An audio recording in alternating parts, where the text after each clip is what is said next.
కీర్తనలు 118వ కీర్తన 26వ వచనం చదువు. పేరట వచ్చేవాడు ఆశీర్వాదమందునుగాక యెహోవా మందిరముల నుండి మిమ్మును దీవిస్తున్నాను. చాలు. ఇక్కడ ఈ కీర్తనకారుడు ఏమంటాడంటే, యెహోవా పేరట వచ్చిన వాడట ఆశీర్వాదమందును యెహోవా మందిరం నుంచి దీవెనలు అనుగ్రహించబడినట్టు రాయబడి ఉంది. ఈరోజు మందిరానికి మనము దేవుడిని బట్టి రావాలి. దేవుడు ఉన్నవాడు అన్నవాడు, ఆయన రాజులకు రాజు, ప్రభువులకు ప్రభు, భూపతులకు అధిపతి, ఆయన అనంత కోటి రైతుడు, ఆయన ఎక్కడైనా ఉండగలడు. ఇప్పుడట దేవుని పేరట మనం మందిరానికి రావాలి. ఆ కింద లైన్లో అంటాడు, ఏమంటాడంటే, దేవుని మందిరానికి వచ్చిన వారట దీవెన చూస్తారు. అది శారీరక దేవుని అవ్వచ్చు, ఆత్మీయ దేవుని అవ్వచ్చు, అదే గృహ దేవుని అవ్వచ్చు, ఇంటి దేవుని అవ్వచ్చు. ఇలాంటి దీవెన అన్నది దేవుని మందిరంలో ఉంటే వస్తుంది. అందుకే మన జీవితంలో ప్రియమైన దేవుని బిడ్డగా దేవుని మందిరానికి ఎప్పుడు మనము మానేయకూడదు. దేవుని మందిరాన్ని ఎప్పుడు మనం పక్కన పెట్టకూడదు. దేవుని మందిరాన్ని ఎప్పుడు కూడా పోగొట్టుకోకూడదు.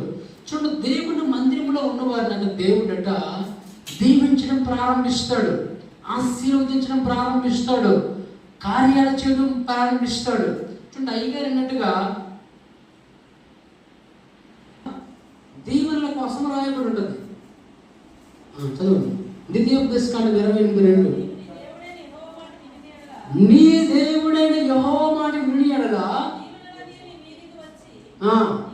నీకు ప్రాప్తించును. చూడండి, దేవుని మందిరానికి వచ్చిన ప్రజలు దేవుడు మాటలు వింటే ఈ దీవెనలన్నీ నీకు ప్రాప్తిస్తాయి. ఆ కిందకు వస్తే అన్ని దీవెనలే. గర్భఫలపు దీవెన వస్తుంది, నువ్వు పట్టణంలో దీవించబడతావు, పొలంలో దీవించబడతావు, వ్యాపారంలో దీవించబడతావు, నువ్వు దుక్కుటెట్లు, నువ్వు గొర్రె మేకల మందలు దీవించబడతాయి, నీ పిండి పిసికి తొట్టే కూడా దీవించబడతాయి.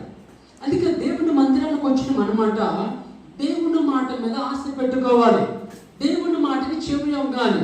దేవుని మాట ఎప్పుడైతే మనం వినగలుగుతామో ఆ మాటతో బైబిల్లో ఎన్ని దీవెనలు ఉన్నాయో అన్ని దీవెనలు దేవుడు మనకు అనుగ్రహిస్తాడు. ఇంకో మాట ఉంటుంది కదా, సామెతలు 20:20లో, నమ్మకమైన వారికి మెండైన దీవెనలు కలుగును. చూడండి, దేవుని మందిరానికి మనం వస్తున్నాం, ఆయన మాట వినాలి, ఆయన నమ్మాలి. ఎప్పుడైతే మనం ఇలా జీవిస్తామో, ఈరోజు మన పరిస్థితి బాగలేకపోవచ్చు, ఈరోజు మనం కొద్దిగా కష్టతరంగా వెళ్ళొచ్చు, లేకపోతే ఈరోజు కొంచెం బాధగా వెళ్ళొచ్చు, ఈరోజు కొంచెం దుఃఖంగా